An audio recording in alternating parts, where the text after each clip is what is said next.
Welcome to Past, Present, and Future, the Impacteers podcast, where we bring you insights from seasoned professionals across diverse industries. This is your go-to podcast destination to explore career paths, industry transformations, and future opportunities through the lens of experts. Today, we are joined by Susmita, a seasoned communications expert with a diverse career. Beginning in journalism at a Tamil regional channel and then moving on to a national channel, Aaj she transitioned to communication roles, mastering multimedia communication and brand promotion through social media. As Associate Vice President, she excelled in program development and strategy. Driven by a passion for social impact, Susmita served as a cluster programming head and national head for corporate social responsibility at Entertainment Network India Limited. Here, she spearheaded initiatives benefiting visually impaired individuals and communities nationwide.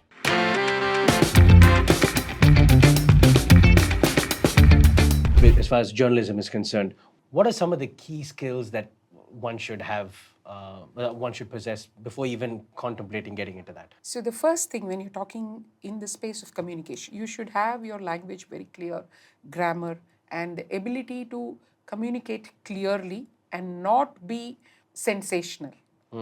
Because that's the right now, today it's going to. The school that we came from, it was like, you can be late, but you have to be right. Right. So skill set as such, the ability to write well, the ability to, communicate or speak well, if you're looking at, television or any of the spoken multimedia forums that you're looking at. Right. I agree with you. That's a communication all round. I mean, that's a large degree of this job, which is learning to communicate, get information from point A to point B. Now, how does all of your skills or how did your experience as a journalist sort of help you translate all of that experience and apply it to the corporate life? It's very easy when you have a background in journalism to kind of move into a corporate communication role. Because again, it's a job of communication. So Right. when you're looking at external communication, your contacts and network become very important. Earlier, corporate communication role was very broad, but now it's becoming even more narrower because there's specialization everywhere. Now there are a lot of people who groom them to be good Right. communication experts or to look at corporate communication. Or But as far as corporate communication is concerned, what are some of the key skill sets that would require specifically for corporate communication? so in your education view? level, it's a different thing. If you're Right. looking at if you have good language skills and you have good observation, it's different.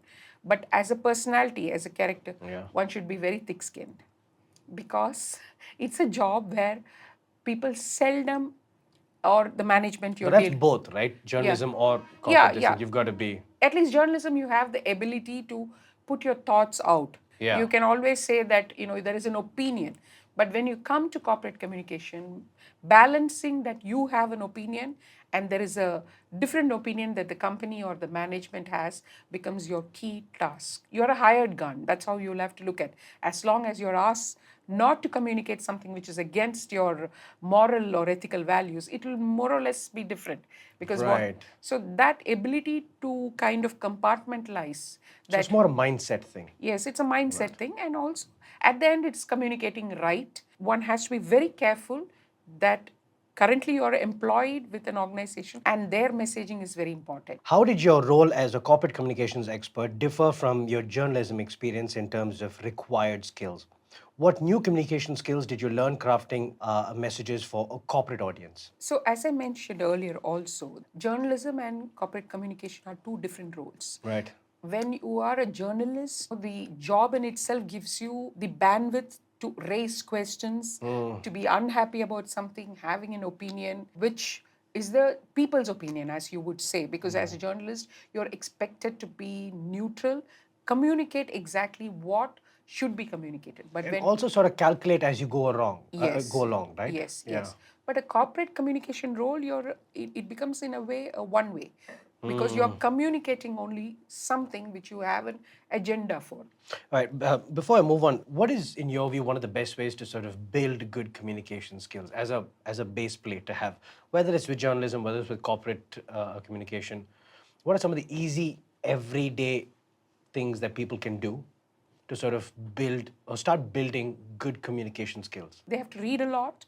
They have to, That's one of the best. yeah, very important, and they have to keep writing, be in touch with the technology on what it is using. See, now with AI, if I have to use AI also, I should know how to use AI. Yeah, you For know, to know what you want to communicate. Yes, exactly. AI is not going to throw things just like that. I should know what I should ask. So for that, I should know the keywords to ask, and I should be very abreast with what is happening around me, knowing what the world is doing. Because it's all interconnected. You have to be in the know-how, especially journalism. You have to be very well read. You have to know current affairs. You have to keep track of who's who today, because you need to know what is the opinion that is coming out on various things. It comes helpful to you. Speaking of any space of communication, from journalism to corporates, you went into radio, Yeah. which is one of the most entertaining forms of communication. It's also it's something that I find to be very limited because you only have your voice. So how is the radio experience for you? See, radio in India didn't go as far as it should have gone currently, is what I feel. Right. Radio is like literally it's a voice of your mind. Radio as an industry might be going through a little bit of a tough time now in India, but audio as a medium is catching up heavily. So radio is a non-intrusive medium. You will be driving, you will be It's just cooking. there. Yeah, it's just there as a background, and it's very intimate listening also. And I just think radio is still in its prime, it's just taken a different form, in the form of podcast, and how it is adjusting itself to online, how it's supplementing, video along with it. At one point, there will be larger audio listening than video consumption. Right. That's a nice segue into my next question, which is how does someone approach getting into radio today, and how does someone wrap their head around trying to find a successful path in radio today?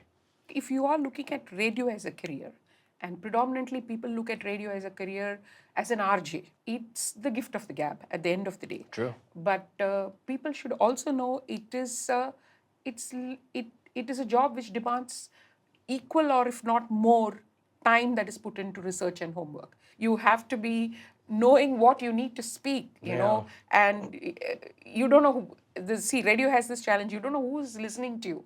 Right. You don't have an audience. You're talking to an imaginary studio. Whenever someone is looking at RJing as a career, they should look at the fact that it is literally like being a journalist only. Am I ready to script? Am I ready to daily research and come to the studio and give it that much time? And now you have to supplement it with digital content also. But there are other radio related programming. You can be part of creative content, you can be a sound engineer. There are other things which You can learn how to be a producer as well, to help Producer. someone produce their Yeah. content. Yeah, Yeah. yeah. I want to go back to that bit that you spoke about, but I'll get into this question first. Radio has gone through considerable changes from my time, which I'm guessing we would call boomers, to millennials, to Gen Z, Gen Y, and I'm sure to the other generations to come. But as far as skill sets are concerned, or as far as what you sort of bring to the table, how do you see the difference as far as the past, the present, and the future is concerned? the technology has changed. Right. See, when you're in the communication business, the need to communicate remains the same. And the so-called requirements of communication on clarity, being articulate, they all remain the same. Right. If you want the medium, the technology that is supporting the medium and how we consume it has changed. Now we consume everything on our mobile phone. True. Irrespective of what it is. So I think it's only the technology that keeps changing, which is to make it easier for human consumption based on his lifestyle. Now, if you're looking at podcast or any space, even I think to a large extent, it has become very, you can curate everything. So the Right. choice Yeah. is become very interesting and more for people. See, I remember a time when television, more than satellite television, I don't know whether you remember, cable TVs were more popular. Yep. Because that's the world. I wanted to know what happened in my neighborhood. I thought was the future at that time, because you will get your local retailers giving you advertisement, content and everything. It didn't take off. But that's happening now through your apps, through your, podcasts, video podcasts and everything. And that, I think, will be the future. Is that a clear cut? Is that an actual difference between doing a radio production and sort of running a podcast today? Not much, but you can see radio production. Maybe again, you're beaming it to a lot of people and all that. Right. Podcast is so, but I think the costs as come down a lot when you're talking about podcasts. Because considering it's online and Yes. reach people a lot easier. But if you're talking about music as a radio station, Right. both are expensive affairs because you're talking about rights, copyrights, Licenses and- licenses, yeah. all Yeah, those yeah, yeah. things. But when you're talking about podcasts, where you're only talking to people or you are giving in any other form of content, the monetization model hasn't come out in podcast yet. It's there as a medium which is catching up heavily by people, but the monetization part is still not clear.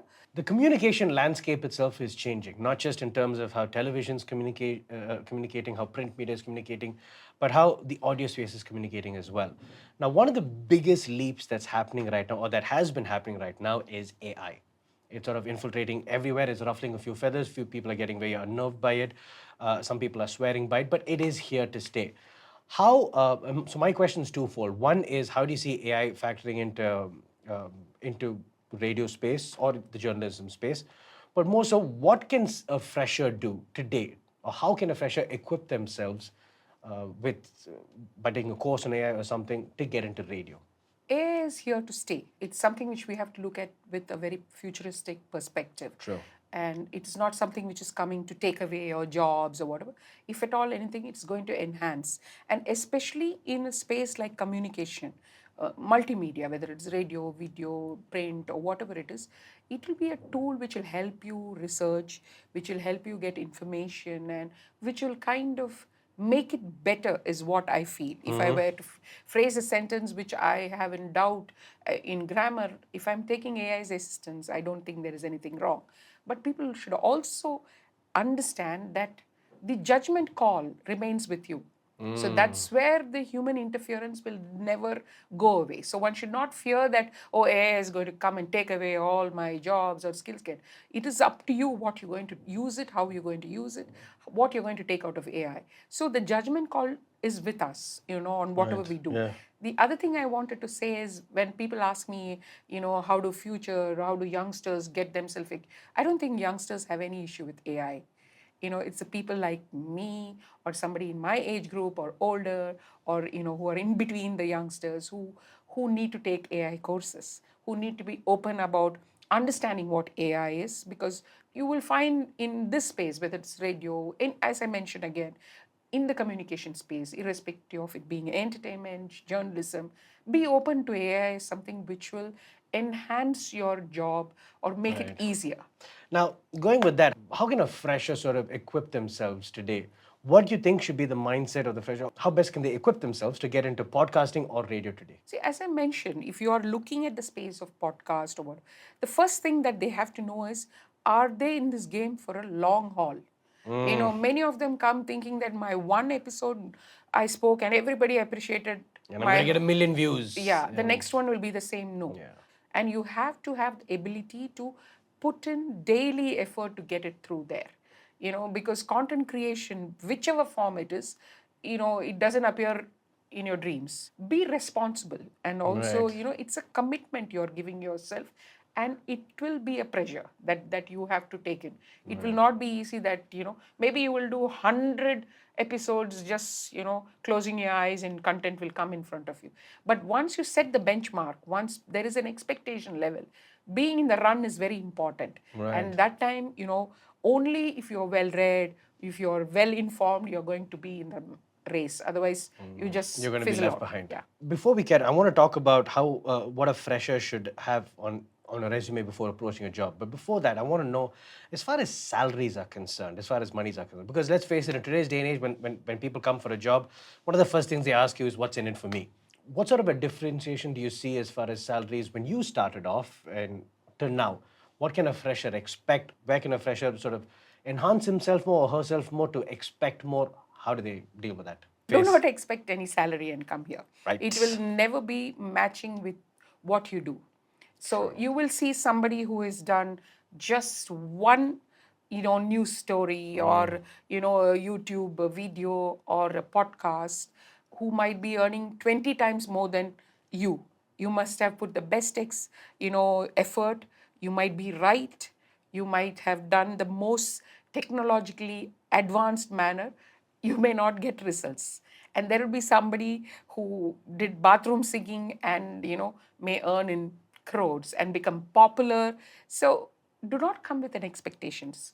But if at the end, if you're looking at a formal kind of, you're joining an organization, you're joining a media organization, be it a television channel, a radio station, I think there is good or more pay than what an IT graduate would get because you're in the communication space. Having said that, I will also say that it starts at a very, sometimes it's a very lower level. You will even now find smaller regional, media entities paying very less. But look at it as an experience. Only But if experience. you had to give me a ballpark figure, So I think anywhere they can expect, 3 to 4 lakh CTC if they were to start at a good organization. When I say good, very well established organization. If it's at a very junior level or whatever it is, for a beginner, a radio jockey, say I'm in Madurai or in Coimbatore, that's the kind of numbers that they can start at, and then move on as they grow. But media is a space. Today, if you're at 20,000, tomorrow you can become 20 crore. It depends on what you bring to the table. There is no parity in media space. now we were talking about resumes earlier on. You were saying about what to put on your resume. So my question is actually about that now. What are some things, like let's say a fresher was to approach you for a radio job, approach you to join a channel and do podcasting.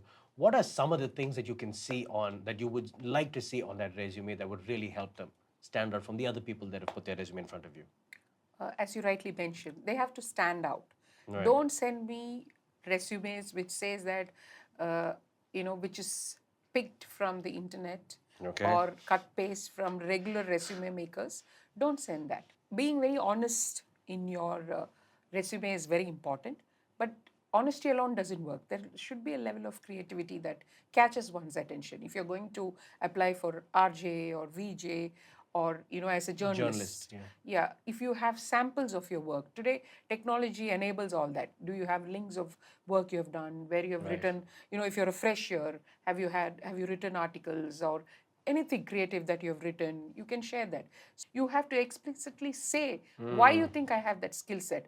Okay, now if I wish to go with that logic, how does someone get their foot in the door today? How does a fresher get their foot in the door today in terms of journalism? How would they even go about that? See, if they have the aptitude towards wanting to be a journalist or come into the communication job, space. they make their choice much earlier.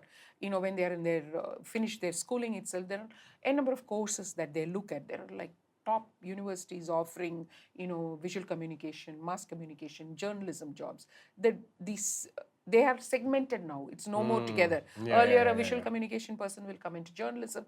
A person with journalism background will go there. A person with no journalism background would enter journalism, somebody like me.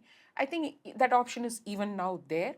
But if you are looking at the right route, there are courses, there are top colleges which they go into, and I think there is always a recruitment, requirement, and that there is an applying. But I think what they should keep in mind is it's not a job where you're like, hey, I studied this, hence I am ready for this job. They should be prepared while they're studying itself. If they're looking at print or whatever, they should write. I'm sure when you started off journalism, there weren't many women in that space, yeah?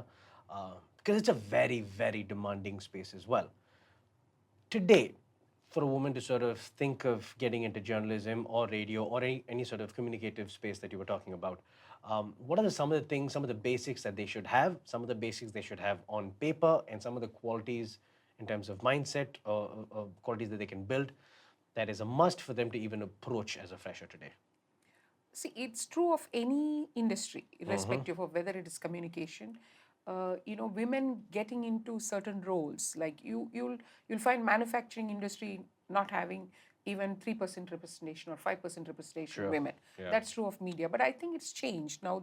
I see more women. I wouldn't say more than men, but I see a lot of women taking the space, and it's a question. I don't think as a skill set there is anything different that a man requires or a woman requires. It's the mindset. You should be prepared for, it is not going to be, that easy, in the sense that commitment and the time requirement that is asked of this job is very demanding. And there is also mindsets which are only slowly changing, I would say, towards, women with an opinion. Foolish of me to say that completely it's changed, but we are on the right track now. It's getting there. We are getting there. We are getting really fast there.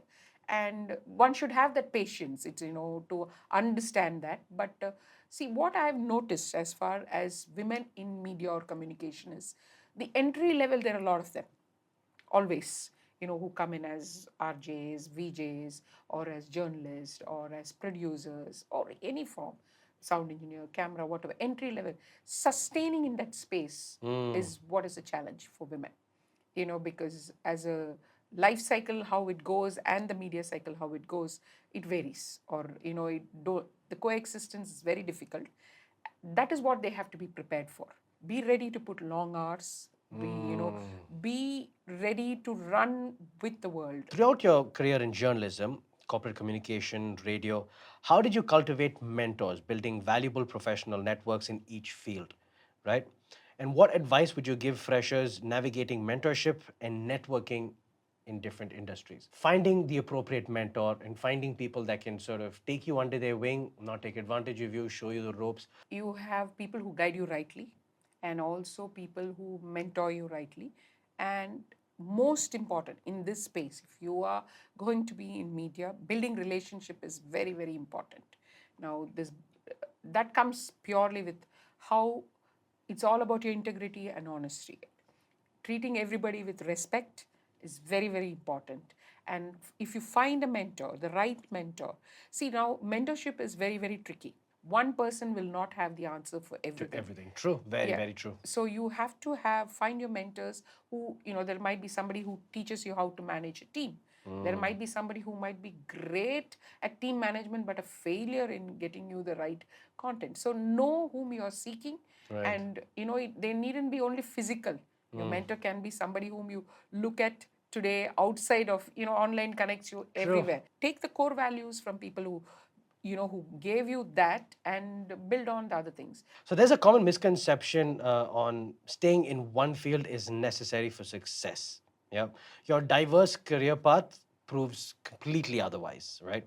How can someone navigate changing careers while remaining relevant? It's a very interesting question in the sense that, it's people look at it either as a positive strength, or some people look at it as a negative strength, because there's this misnomer. They said rolling stones gather no mass. So it is the perspective of how they look at my career. So for me, it is about, like, if a job keeps me, do 1,000 things at the same time, I'm very happy. It keeps you challenged. It keeps you're always Keeps you occupied. occupied. You're always thinking. The moment it becomes something which is routine, like I come in and this is what I have to anticipate, I don't want to be there anymore. There is a connecting, thread to all these things. Right. Then it becomes easy. It is not like, today I am a cook and tomorrow I am, let's say, a doctor. It doesn't happen that way. You cannot be hired at a senior level and have a honeymoon period where you learn.